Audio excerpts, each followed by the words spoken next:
वैसे तो IGNOU BCA project में आपको सारी चीज़ें सबमिट करनी होती है। जब भी आप इग्नू का बीसीए प्रोजेक्ट सबमिट करते हैं, बीसीए प्रोजेक्ट में बेसिकली आपको करना क्या होता है, पहले आपको साइनॉप्सिस सबमिशन करना होता है। साइनॉप्सिस सबमिशन के बाद उसका रिपोर्ट सबमिशन करना होता है, सोर्स कोड सबमिशन करना होता है और लास्ट में वाइवा होता है। ये तो स्टेप बाय स्टेप प्रोसीजर हो गए। लेकिन आप जब इग्नू के प्रोजेक्ट सबमिट करते हैं, इग्नू या किसी भी यूनिवर्सिटी के प्रोजेक्ट आप जब सबमिट करते हैं, तो सबसे जो मेन प्रॉब्लम होती है स्टूडेंट को कि वो कोई यूनिक टॉपिक कैसे सेलेक्ट करें। यूनिक टॉपिक सेलेक्ट करने का मतलब क्या है कि आपके पास एक ऐसा यूनिक टॉपिक होना चाहिए जिस पे आप प्रोजेक्ट बना सकें। तो आज मैं जो आपको टॉपिक बताने जा रहा हूँ वो है बहुत ही यूनिक टॉपिक है। आप उस पर प्रोजेक्ट बना सकते हैं और अप्रूव हो जाएगा यूनिवर्सिटी के एंड से। इसमें आप रख सकते हैं टॉपिक जैसे सेल्स मैनेजमेंट सिस्टम। सपोज कीजिए आप एक वेब प्रोजेक्ट बना रहे हैं, एक वेबसाइट बना रहे हैं जो कि सेल्स को ट्रैक कर सके। सेल्स मैनेजमेंट सिस्टम मतलब ये प्रोजेक्ट कोई भी कंपनी अपने ऑर्गेनाइजेशन में इम्प्लीमेंट कर सकता है। फ्यूचर में आप एक ऐसी वेबसाइट बनाएंगे जिसमें कोई भी पर्सन आए, अपने आप को रजिस्टर करे। रजिस्टर करने के बाद जितने भी सेल्स हैं, सेल्स के एंट्री करे। किसने, जैसे कि कोई भी सेल ट्रैकिंग हुई तो उसने कौन से यूज़र ने ट्रैक किया, किसकी वजह से कौन से प्रोडक्ट सेल हुए, कितना अमाउंट था, कितनी डिटेल थी, इसका डेप्थ उसमें आप मेंशन कर सकते हैं। बेसिकली इसका पर्पस ये होगा कि आप किसी भी सिस्टम के या किसी भी ऑर्गेनाइजेशन के सेल्स को ट्रैक कर पाएँ। जैसे जब सपोज कीजिए, अब एक एग्जांपल के लिए मैं ले लूँ कि मेरी ऑर्गेनाइजेशन है, तो अब यहाँ पे मैं चाहता हूँ कि सारे सेल्स को मैं ट्रैक करूँ। ट्रैक करने का मतलब क्या कि पूरे दिन में कितने सेल्स हुए या कितनी डिटेल्स आए, कितनी इंक्वायरी डिटेल्स आए, ये सब का अगर मैं इवनिंग में एक फ़िल्टर रिकॉर्ड देखना चाहूँ तो इसके लिए क्या एक प्लेटफॉर्म होना चाहिए।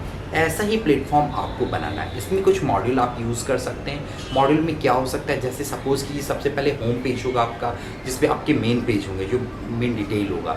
होम के बाद अबाउट अस सेक्शन का बना सकते हैं। अबाउट अस सेक्शन में आप चूँकि यूनिवर्सिटी के प्रोजेक्ट आप सबमिट कर रहे हैं तो उसमें आप अपने बारे में इंफॉर्मेशन दे सकते हैं। इसके बाद रजिस्ट्रेशन ऑप्शन बना सकते हैं। अगर कोई भी यूज़र रजिस्टर्ड करना चाहे अपने सेल्स रिकॉर्ड को, जैसे आपके टीम में 10, 12, 15 स्टाफ हो सकते हैं, तो वो कौन सी यूज़र ने कौन सा रिकॉर्ड अपडेट किया, ये ट्रैक करने के लिए वो यूज़र अपने आप को पहले रजिस्टर्ड कर सकता है, या ऑलरेडी रजिस्टर्ड यूज़र है तो वो लॉगिन कर सकता है। लॉगिन करने के बाद पूरे दिन के वो सेल्स जितनी भी उसने सेल ट्रैक किए या जो भी उसने कुछ वर्क किया वो वहाँ पे एंटर करेगा।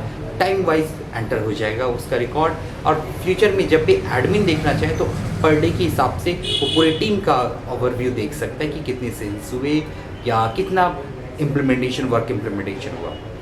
तो इसका नाम बेसिकली सेल्स ट्रैकिंग सिस्टम है या सेल्स मैनेजमेंट सिस्टम आप रख सकते हैं, जिसमें मेन मकसद होगा सेल्स को मैनेज करना। जितने भी मल्टीपल सेल्स हो रहे हैं, मल्टीपल प्रोडक्ट सेल हो रहे हैं अगर आपके ऑर्गेनाइजेशन से, अगर आपका प्रोडक्ट बेस्ड ऑर्गेनाइजेशन है तो, अगर आपका सर्विस बेस्ड ऑर्गेनाइजेशन है तो जितने भी सर्विस हैं वो भी तो सेल हुए ना, उसका एक पूरा रिकॉर्ड आपके पास मेंटेन होना चाहिए। तो ऐसा आप प्रोजेक्ट बना सकते हैं। लास्ट में आप एक फीडबैक का सेक्शन बना सकते हैं, कमेंट का सेक्शन बना सकते हैं। अगर एडमिन को कुछ कमेंट्स देना है कि आपने जो सेल ट्रैक की उसमें कुछ कमेंट्स देने की रिक्वायरमेंट है तो कमेंट का सेक्शन बन सकता है, फीडबैक हो सकता है, कंप्लेन का सेक्शन बन सकता है और फाइनली कॉन्टैक्ट अस का सेक्शन बन सकता है। इसमें और भी बहुत सारे फीचर्स हैं जो कि बनाए जा सकते हैं। तो ये आपकी यूनिवर्सिटी पॉइंट ऑफ व्यू से बहुत ही इफेक्टिव प्रोजेक्ट हो सकता है। आप इसे ज़रूर कीजिए, और प्रोजेक्ट बनाने में कहीं पे भी कोई भी परेशानी आ रही है, बेशक आप हमारी ऑर्गेनाइजेशन को कांटेक्ट कीजिए। वो आपको स्टेप बाय स्टेप गाइड करेंगी, कैसे आपको टाइटल सेलेक्ट करना है, कैसे उसका सिनॉप्सिस प्रिपेयर करना है, कैसे डीएफडी बनेगा, कैसे ईआर डायग्राम बनेगा, कैसे यूज़ केस डायग्राम बनेगा, कैसे डाटाबेस स्ट्रक्चर बनेगा, किस तरह से उसकी कोडिंग होगी, कैसे आप रिपोर्ट सबमिट कर सकते हैं, स्टेप बाय स्टेप आपका वाइवा कैसे होगा और आप कैसे प्रोजेक्ट कंप्लीट कर पाएंगे। तो ये पूरा सपोर्ट आपका हमारे ऑर्गेनाइजेशन से मिलेगा। कोई भी क्वेरी है आप बेशक मुझे कॉल कीजिए, और आप चाहे तो खुद से भी इस टॉपिक पे प्रोजेक्ट बना सकते हैं। Thank you so much. कोई भी क्वेरी है बेशक मुझे कॉल कीजिए।